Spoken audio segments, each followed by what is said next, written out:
ಚುನಾವಣೆಯಲ್ಲಿ ಹಣ ಬಹಳ ದೊಡ್ಡ ಪಾತ್ರವನ್ನು ವಹಿಸ್ತಾ ಇದೆ. ಮತ ಖರೀದಿಯನ್ನ ಮಾಡಲಿಕ್ಕೆ ಎಲ್ಲ ಪಕ್ಷಗಳು respective of all except Bahujan Samaj Party, ನಾನು ಹೆಮ್ಮೆಯಿಂದ ಹೇಳ್ತೀನಿ, ನಾವು ಮತ ಖರೀದಿ ಮಾಡ್ತಕ್ಕಂಥ ಕೆಲಸವನ್ನ ಯಾವತ್ತೂ ಕೂಡ ಈ ಒಂದು ಬೀದಿನಲ್ಲಿ 4 ಸಲ ಸರ್ಕಾರ ಮಾಡಿದ್ದೀವಿ, ನಾವು ಮಾಡಿಲ್ಲ.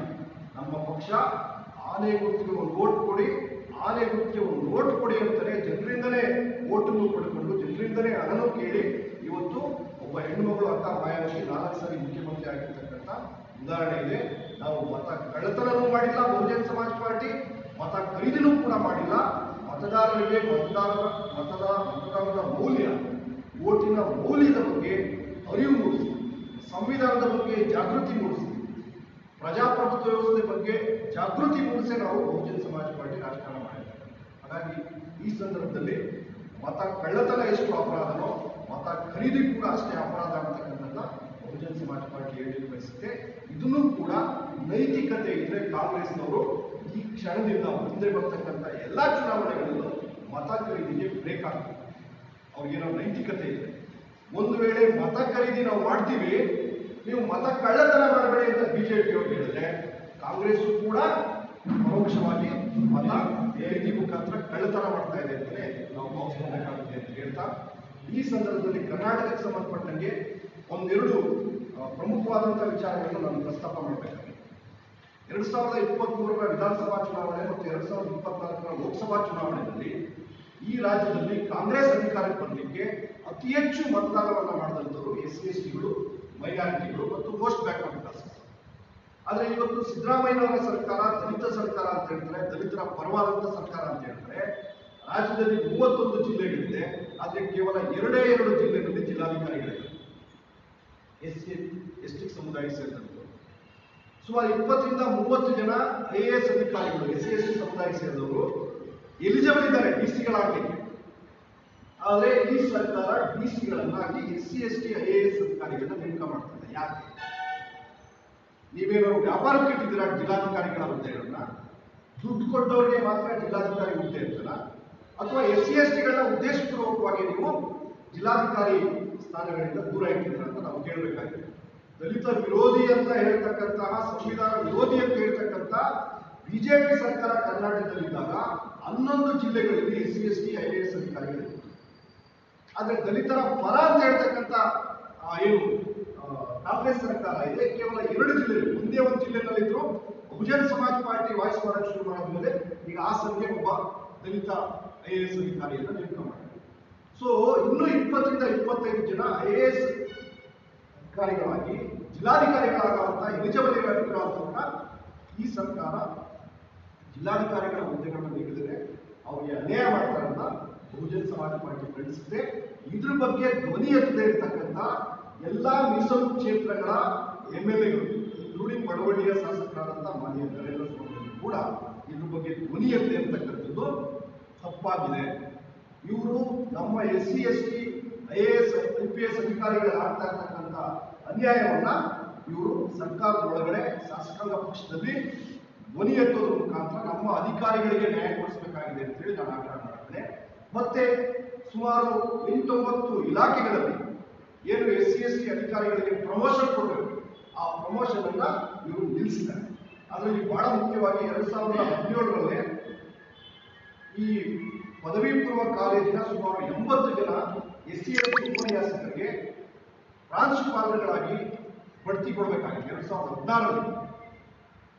ಆದರೆ 80 ಜನ SC/STಗಳು ಏಕಕಾಲಕ್ಕೆ PU ಕಾಲೇಜುಗಳಲ್ಲಿ ಪ್ರಿನ್ಸಿಪಾಲ್ಗಳಾಗ್ಬಿಡ್ತಾರೆ ಅಂತೇಳಿ ಅವರ ಪ್ರಮೋಷನ್ ಹೋಲ್ಡ್ ಮಾಡಿ ಜನರಲ್ ಪ್ರಮೋಷನ್ ಕೊಟ್ಟಿದ್ದಾರೆ 288 ಜನ. ಇದರಿಂದ ಆ 80 ಜನ SC/ST ಉಪನ್ಯಾಸಕರಿಗೆ ಬಹಳ ದೊಡ್ಡ ಪ್ರಮಾಣದಲ್ಲಿ ಅನ್ಯಾಯ ಆಗ್ತಾ ಇದೆ. ಮತ್ತೆ ಅವರು ಪ್ರಿನ್ಸಿಪಲ್ ಆಗಲಿಕ್ಕೆ ಅವರಿಗೆ ಒಂದು ಅಡ್ಡಿ ಆಗ್ತಾ ಇದೆ. ನಮ್ಗೆ ಅನ್ಯಾಯ ಆಗಿದೆ ಅಂತೇಳಿ ಶಾಸಕ ನರೇಂದ್ರ ಸ್ವಾಮಿ ನೇತೃತ್ವದ SC/ST ಸದನ ಸಮಿತಿಗೆ ಅವರು ದೂರು ಕೊಟ್ಟರು. ಆ ದೂರನ್ನ ಸ್ವೀಕಾರ ಮಾಡಿದಂತ SC/ST ಸದನ ಸಮಿತಿ ಮಾನ್ಯ ನರೇಂದ್ರ ಸ್ವಾಮಿ ಜನರಲ್ ಪ್ರಮೋಷನ್ಗೆ ಸ್ಟೇ ಕೊಟ್ಟಿದ್ರು. SC/ST 80 ಜನ ಉಪನ್ಯಾಸಕರಿಗೆ ಪ್ರಿನ್ಸಿಪಾಲ್ಗಳಾಗಿ ಪ್ರಮೋಷನ್ ಕೊಡುವವರಿಗೆ ಪದವಿ ಪೂರ್ವ ಕಾಲೇಜುಗಳಿಗೆ ಜನರಲ್ ಪ್ರಮೋಷನ್ ಪ್ರಿನ್ಸಿಪಾಲ್ಗಳಾಗಿ ಕೊಡಬಾರದಂತ ಸ್ಟೇ ಕೊಟ್ಟಿದ್ರು. SC/ST ಸದನ ಸಮಿತಿಗೆ ಅರೆ ನ್ಯಾಯಾಂಗ ಅಂತ ಅಧಿಕಾರ ಇದೆ, ಅಂದ್ರೆ ನ್ಯಾಯಾಲಯದ ಜಡ್ಜ್ಮೆಂಟ್ ಇದ್ದಂಗೆ, ಆದೇಶ ಇದ್ದಂಗೆ. ಆದ್ರೆ ಈ ಕಾಂಗ್ರೆಸ್ ಸರ್ಕಾರ, ಸಿದ್ದರಾಮಯ್ಯ ನೇತೃತ್ವದ ಕಾಂಗ್ರೆಸ್ ಸರ್ಕಾರ ಆ ಸದನ ಸಮಿತಿಯ ಆದೇಶವನ್ನ ಧಿಕ್ಕರಿಸಿ 288 ಜನ ಜನರಿಗೆ ಜನರಲ್ ಪ್ರಮೋಷನ್ ಕೊಟ್ಟಿದೆ. ಆ ಮುಖಾಂತರ ಬ್ಯಾಕ್ಲಾಗ್ ನಲ್ಲಿ ನಿಯುಕ್ತಿಯಾಗಿರ್ತಕ್ಕಂಥ 80 ಜನ SC ಉಪನ್ಯಾಸಕರಿಗೆ ಅನ್ಯಾಯ ಆಗಿದೆ. ಇಷ್ಟೆಲ್ಲ ಅನ್ಯಾಯ ಆದರೂ ಕೂಡ ಸದನ ಸಮಿತಿ ಅಧ್ಯಕ್ಷರ ಆದೇಶ ಉಲ್ಲಂಘನೆ ಆದರೂ ಕೂಡ ನರೇಂದ್ರ ಸ್ವಾಮಿ ಅವರು ತುಟಿಕ್ಬಿಟ್ಟಿಕ್ಕಂತಿಲ್ಲ. ನನಗೆ ಆಶ್ಚರ್ಯ ಆಗ್ತಾ ಇದೆ. ನಿಮ್ಮದೇ ಸದನ ಸಮಿತಿ ಕೊಟ್ಟಿರ್ತಕ್ಕಂಥ ಆದೇಶವನ್ನ ನಿಮ್ಮದೇ ಸರ್ಕಾರ ಉಲ್ಲಂಘನೆ ಆಗುತ್ತೆ ಅಂದ್ರೆ ನೀವು ಸದನ ಸಮಿತಿ ಅಧ್ಯಕ್ಷರಾಗಿ ಹಾಕಿದಿರಿ. ಇರೋದ್ರಿಂದ ಏನು ಪುರುಷಾರ್ಥ ಸಾಧ್ಯ ಆಗುತ್ತೆ? ನೀವು ರಾಜೀನಾಮೆ ಕೊಡಿ. ಇಲ್ಲ ಅಂತ ಹೇಳಿದ್ರೆ ಆ 80 ಜನ ಉಪನ್ಯಾಸಕರಿಗೆ ಇಮಿಡಿಯೇಟ್ ಆಗಿ ಟ್ರಾನ್ಸ್ಫಾರ್ಮರ್ಗಳಿಗೆ ಬಡ್ತಿ ಕೊಡಿಸಬೇಕು. ಯಾಕೆಂದ್ರೆ ಇನ್ನೂ 200ಕ್ಕಿಂತ ಹೆಚ್ಚು ಪದವಿ ಪೂರ್ವ ಪ್ರಿನ್ಸಿಪಾಲ್ಗಳ ಪೋಸ್ಟ್ಗಳು ಖಾಲಿ ಇದೆ. ಈ 80 ಜನಕ್ಕೆ ಪ್ರಮೋಷನ್ ಕೊಟ್ಟರು ಕೂಡ 2016ರಿಂದ ಪೂರ್ವಾನ್ವಯ ಆಗುವ ರೀತಿಯಲ್ಲಿ ಕೊಟ್ಟಾಗ ಮಾತ್ರ ಅವರಿಗೆ ನ್ಯಾಯ ಒದಗುತ್ತೆ ಅಂತೇಳಿ ಈ ಸಂದರ್ಭದಲ್ಲಿ ಆಗ್ರಹ ಮಾಡ್ತೇನೆ.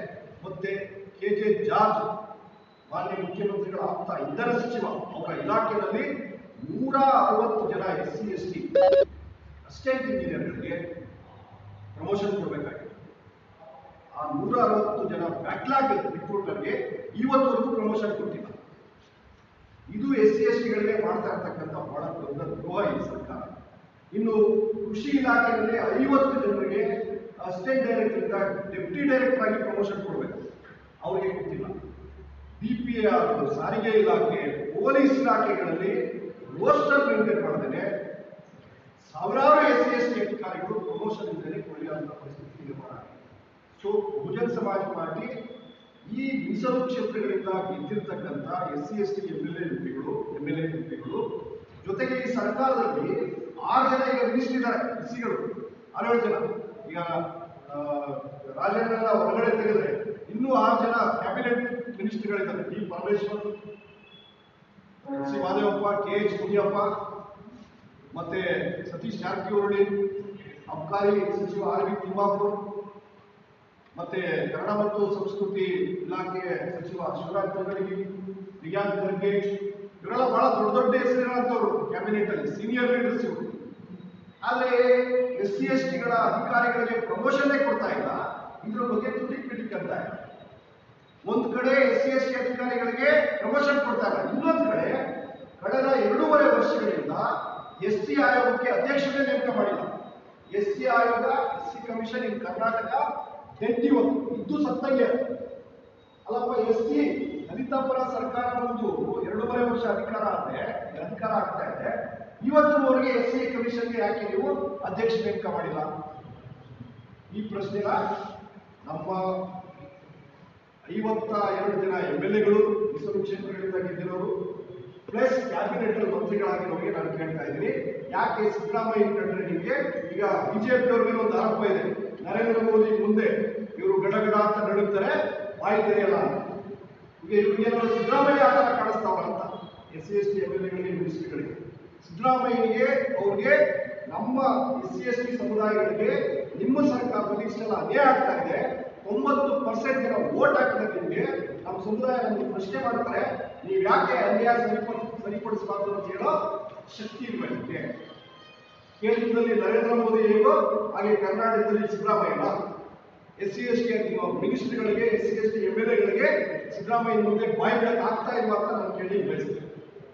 ಸೊ ಇದ್ರ ಜೊತೆಗೆ ಒಂದ್ ಕಡೆ SC ST AS ಅಧಿಕಾರಿಗಳನ್ನ DC ಮಾಡ್ತಾ ಇದ್ದಾರೆ, ಇನ್ನೊಂದ್ ಕಡೆ SC ಕಮಿಷನ್ಗೆ ಚೇರ್ಮನ್ ಮಾಡ್ತಾ ಇದ್ದಾರೆ, ಇನ್ನೊಂದ್ ಕಡೆ SC STಗಳ ಅಧಿಕಾರಿಗಳಿಗೆ ಪ್ರಮೋಷನ್ ಕೊಡ್ತಾ ಇಲ್ಲ.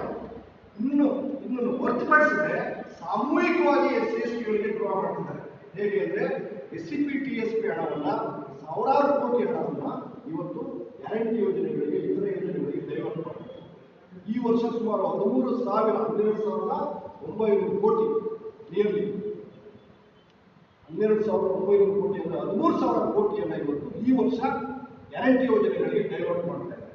ಅಲ್ಲಪ್ಪ, SC ST ಅಧಿಕಾರಿಗಳಿಗೂ ಅನ್ಯಾಯ ಮಾಡ್ತಾ ಇದ್ರಿ, SC STಗಳನ್ನ ಅಭಿವೃದ್ಧಿ ಮಾಡ್ತೀವಿ ಅಂತ ಹೇಳೋ ಹಣವನ್ನು ತಗೊಂಡೋಗಿ ಗ್ಯಾರಂಟಿ ಯೋಜನೆಗಳಿಗೆ, ಇತರ ಯೋಜನೆಗಳಿಗೆ ಬಳಸೋದ್ರ ಮುಖಾಂತರ ಕೂಡ ಈ ಸಮಾಜಕ್ಕೆ ದ್ರೋಹ ಬರೀತಾ ಇದ್ರಿ.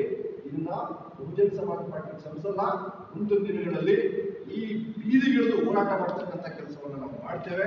ಅದ್ರ ಜೊತೆಗೆ ಇವಾಗ ಏನು ಅಧಿವೇಶನ ನಡೀತಾ ಇದೆ, ಮಳವಳ್ಳಿ ಶಾಸಕರಿಗೆ ನಾನು ಆಗ್ರಹ ಮಾಡ್ತೀನಿ, ನೀವು ನಿಜವಾಗ್ಲೂ ಈ ಮೀಸಲು ಕ್ಷೇತ್ರದ ನಿಜವಾದಂಥ ರೆಪ್ರೆಸೆಂಟೇಟಿವ್ ಆದರೆ ಡೈವರ್ಟ್ ಆಗಿರ್ತಕ್ಕಂಥ SCP TSP ಹಣ ಏನಿದೆ ಅದ್ರ ಬಗ್ಗೆ ಅಸೆಂಬ್ಲಿ ಮಾತಾಡಬೇಕು. Not only Narendra Swamy, Congress BJP ಜನತಾದಳದಿಂದ ಇಡೀ ರಾಜ್ಯಾದ್ಯಂತ ಗೆದ್ದಿರ್ತಕ್ಕಂಥ ಎಲ್ಲ MLAಗಳು ಕೂಡ ಇದ್ರ ಬಗ್ಗೆ ಧ್ವನಿ ಎತ್ತಬೇಕು ಪಕ್ಷಾತೀತವಾಗಿ. ಎರಡನೇದು, ಈ ನರೇಂದ್ರ ಸ್ವಾಮಿ ಅವರು ಈಗ ಸದನ ನಡೀತಾ ಇದೆ, ಇವ್ರದೇ ಸದನ ಸಮಿತಿ ಏನು 80 ಜನ ಪ್ರಾಂಶುಪಾಲರಿಗೆ ಬಡ್ತಿ ಕೊಡೋವರಿಗೆ ಜನರಲ್ ಪ್ರಮೋಷನ್ ಕೊಡಬಾರ್ದಂತ ಆದೇಶ ಮಾಡಿದ್ರೆ, ಈ ಆದೇಶವನ್ನ ಈ ಸರ್ಕಾರ ಉಲ್ಲಂಘನೆ ಮಾಡಿದೆ. ಇದನ್ನು ಕೂಡ ಸದನದಲ್ಲಿ ಮಾತಾಡಬೇಕು. ಆ ಮಾತಾಡೋದ್ರ ಮುಖಾಂತರ ನನಗೂ ಧ್ವನಿ ಇದೆ ಅಂತ ಒಂದು ವೇದಿಕೆಗಳಲ್ಲಿ ನಾನು ದಲಿತರ ಪರ, ನಾನೆಲ್ಲ ಸಮಾಜದ ಉದ್ಧಾರ ಮಾಡ್ಬಿಡ್ತೀನಿ ಅಥವಾ ನಾನು ರಕ್ಷಣೆ ಮಾಡ್ತೀನಿ, ನಾನೇ ಬಹಳ ಗಟ್ಟಿಯಾದಂಥ ಧ್ವನಿ ಅಂತ ದಯಮಾಡಿ ಬೀದಿನಲ್ಲಿ ವೇದಿಕೆ, ಸಾರ್ವಜನಿಕ ವೇದಿಕೆಗಳಲ್ಲಿ ಮಾತಾಡೋದನ್ನ ಆಮೇಲೆ ಮಾಡಿ. ಈಗ ಸದನ ನಡೀತಾ ಇದೆ, ಆ ಸದನದಲ್ಲಿ ಮಾತಾಡಿ. ಸದನ ಸಮಿತಿ ಆದೇಶವನ್ನ ಉಲ್ಲಂಘನೆ ಮಾಡಿ ಪದವಿ ಪೂರ್ವ ಕಾಲೇಜಲ್ಲಿ ಹೆಂಗೆ ಅವರು ಜನರಲ್ ಪ್ರಮೋಷನ್ ಕೊಟ್ಟರು, ಇದಕ್ಕೆ ಯಾರು ನೈತಿಕ ಹೊಣೆ ಇರಬೇಕು? ಮುಖ್ಯಮಂತ್ರಿ ನೈತಿಕ ಹೊಣೆ ಇರಬೇಕಾ, ಅಥವಾ ಶಿಕ್ಷಣ ಸಚಿವರು ನೈತಿಕ ಹೊಣೆ ಇರಬೇಕಾ, ಅಥವಾ ಸದನ ಸಮಿತಿ ಅಧ್ಯಕ್ಷರ ನೈತಿಕ ಹೊಣೆ ಇರಬೇಕನ್ನಂತ ಸದನದಲ್ಲಿ ಚರ್ಚೆ ಮಾಡ್ತೀವಿ. ಸೊ ನಾವು ಜನರಿಗೆ ಇಷ್ಟು ವರ್ಷಗಳ ಕಾಲ ಬರೀ ಕಣ್ಣಿಗೆ ಮುನ್ನೆಚ್ಚಿಕೊಂಡು ಬಂದಿರ್ತಕ್ಕಂಥ ಸಾಕು. ಇವತ್ತು ನಾವು ಜನರ ಪರವಾಗಿ ಮಾತಾಡ್ತಾ ಇದ್ದೀವಿ. ನೀವು SC/ST ಅಧಿಕಾರಿಗಳನ್ನ ನೇಮಕ ಮಾಡ್ತಾ ಇದ್ದೀರಿ, ಇನ್ನೊಂದು ಕಡೆ SCP TSP ಹಣವನ್ನ ಡೈವರ್ಟ್ ಮಾಡಿ ದುರುಪಯೋಗ ಮಾಡ್ತಾ ಇದ್ದೀರಿ. ಮಾಡ್ತಾ ಇದ್ರು ಕೂಡ ಬಾಬಾ ಸಾಹೇಬ್ ಅಂಬೇಡ್ಕರ್ ಹೇಳಿದಂಗೆ ಬಾಯಿ ಕಟ್ಟಿದ ನಾಯಿಗಳಾಗಿ ಯಾಕಿದ್ದೀರಿ ಅಂತ ನೇರವಾಗಿ ಕೇಳ್ತಾ ಇದ್ದೀವಿ.